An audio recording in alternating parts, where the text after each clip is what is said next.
do iTunes, musíme nájsť najprv RSS link na ten podcast a potom ho skopírovať.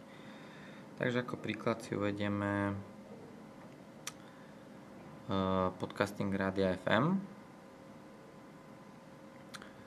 kde vyberieme sekciu podcasting FM.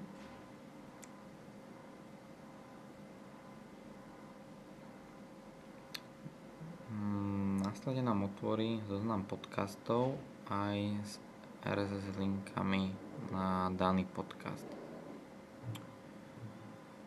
Vybereme napríklad podcast Pohoda, kopírujeme link, prejdeme do iTunes. V iTunes v možnostiach vybereme Subscribe to podcast.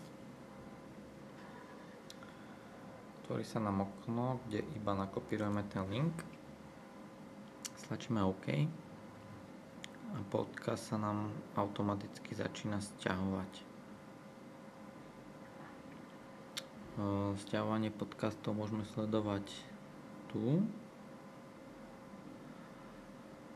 Stačí sa iba pozrieť, keď nám podcast stiahne. Môžeme si ho pozerať a každý nový podcast sa nám automaticky stiahne bez toho, aby sme už my robili čokoľvek ďalej. Stačí zapnúť iTunes.